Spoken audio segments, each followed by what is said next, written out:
Hello বন্ধুরা, সবাই কেমন আছেন? আশা করছি খুব ভালো আছেন এবং সুস্থ আছেন। লকিটাকে মিক্সারে একটুখানি হালকাভাবে ঘুরিয়ে নিয়েছি, নিয়ে একদম অল্প করে ঘুরিয়েছি এবং জলগুলোকে সব ভালোভাবে বার করে নিচ্ছি। জলগুলো ভালোভাবে বার করে নেওয়ার পরে ওর মধ্যে আমি 3 চামচ মতো বেসন দিয়েছি,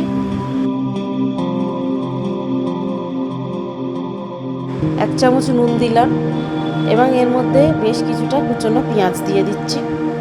এরপরে এক চামচ লাল লঙ্কার গুঁড়ো, 1 চামচ হলুদ গুঁড়ো এবং 1 চামচ জিরা মরিচের গুঁড়ো, 1 চামচ ধনে গুঁড়ো সব দিয়ে ভালোভাবে এটাকে মিক্স করে নিতে হবে। ওই মিক্সারটার ভালোভাবে একটা করে বল তৈরি করে নিতে হবে, দেখতে পাচ্ছেন।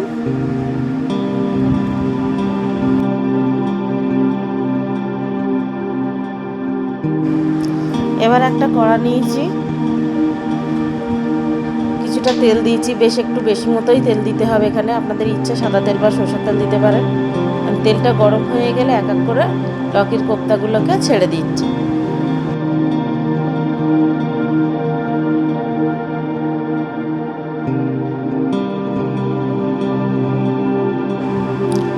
এগুলো বেশ কিছুক্ষণ মতো একটুখানি অপেক্ষা করব। তার মধ্যে আমি একটা পেস্ট তৈরি করে নিচ্ছি।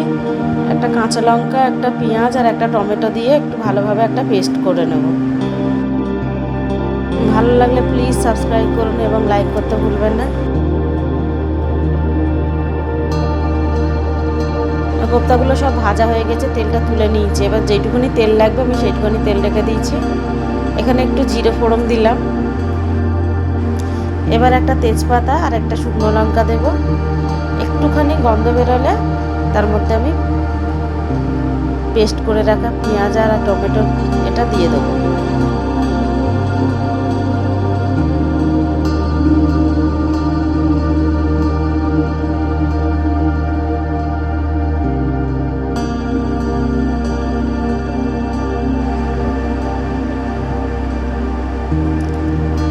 এটাকে দিয়ে বেশ একটু ভালোভাবে ভাজা ভাজা করে নিতে হবে।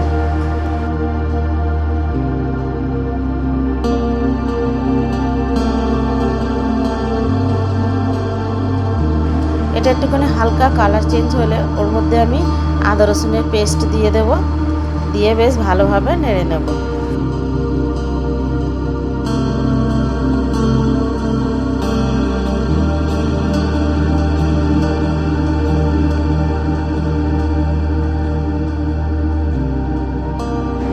পেঁয়াজ, আদা, রসুন, টমেটোটা ভালোভাবে কষানো হয়ে গেলে ওর মধ্যে আমি শুকনো মশলাগুলো দিয়ে দেবো।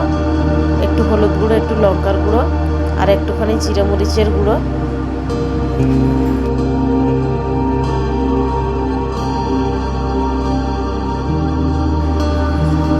এবার একটুখানি জল দিয়ে ভালোভাবে মশলাটাকে কষিয়ে নেব।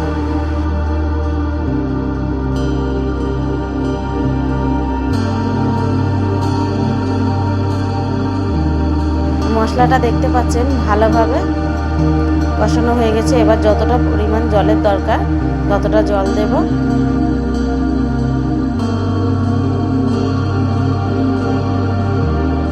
জলটা ফুটে ওঠা পর্যন্ত অপেক্ষা করব।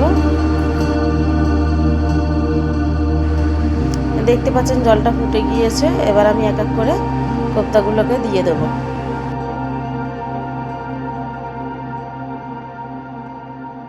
আমার লকির কোপ্তা রেডি। এইভাবে গরম গরম রুটি, পরোটা বা ভাত দিয়ে পরিবেশন করুন, খুব ভালো লাগবে খেতে।